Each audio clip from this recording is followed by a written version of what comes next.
ये जो organic farming है और नेचुरल फार्मिंग है, इसमें अंतर क्या है साहब? इसमें अंतर ये है कि जो नेचुरल फार्मिंग होता है उसमें जो है सारा का सारा कोई बाहर से इंग्रेडिएंट नहीं डाला जाता, कोई भी बाहरी चीजों का, बाहरी तत्वों का हमारे समावेश नहीं किया जाता, चाहे वो कीटनाशक के रूप में हो, चाहे हमारे पानी के रूप में हो, चाहे हमारा कोई खाद के रूप में हो। हमारे जो आसपास जो उपलब्ध है, लाइक गोबर, गाय का गोबर चाहिए, गाय हमारे यहाँ बंधेगी, तो गाय जब बंधेगी तो गाय से दूध भी मिलेगा, हमारे पौष्टिक आहार मिलेगा हमको, प्लस उसका जो गोबर आएगा उससे हम लोग जीवामृत, घनजीवामृत बनाएंगे। जो मूत्र आएगा उससे भी हम लोग उसमें लगेगा। किनारे पे हम लोग क्या वनस्पति उगा देंगे, चारा हो जाएगा, चारे से हमारा जो है मतलब इसका इनपुट उसका आउटपुट, इसका इनपुट आउट, ये इंटीग्रेटेड कॉर्पोरेट फार्मिंग, जिससे मैंने 2009 में जब नामकरण किया था उस समय लोगों को समझ में नहीं आया था। मतलब उस समय तो मैंने इसको ड्रॉप करके मैं दूसरे सेगमेंट में आ गया था। ड्रॉप मतलब इन द सेंस रोक लिया था कि समय आएगा। एकीकृत कृषि कारखाना बनाने की बात मैंने 2009 में की थी। उस समय मैंने MBA MCA जो हमारे योग थे उनके लिए कैरियर लॉन्च किया था कि आप इस सेगमेंट में आ जाइए।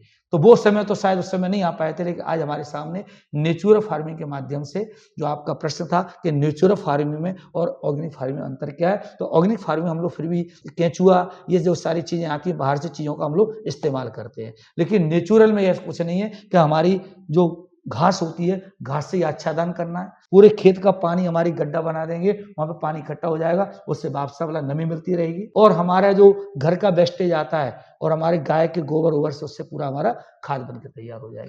तो कॉस्टिंग कम आ जाएगी और प्रोडक्शन हमारे डे बाई डे बढ़ता जाएगा। जो हमारी सॉइल है, सॉइल को जो हमारे 12 एलिमेंट्स की जरूरत होती है, उनकी पूर्ति हम लोग ऑटोमेटिक नेचुरल वे में करते जाएंगे। कारण क्या है कि जैविक खाद ने डालने से जो हमारा कार्बन था, जो हमारे जो मिट्टी में जो खत्म हो गया। हाँ, जो कार्बन थे, जो फर्टिलिटी देते थे, वो बिल्कुल जीरो हो गया, आपको बताएं।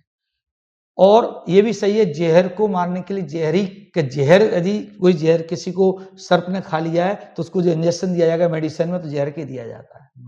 कांच को कांच काटता है, लोहे को लोहा काटता है। उसी तरह से हमको यदि जीवाश्म पैदा करने हैं, कार्बन पैदा करने हैं, तो वो बाहर के DAP रासायनिक कंपाउंड से पैदा नहीं होंगे, बल्कि नुकसान और हो जाएगा। हमको उसी नेचुरल वे से ही हमको पैदा करने पड़ेंगे।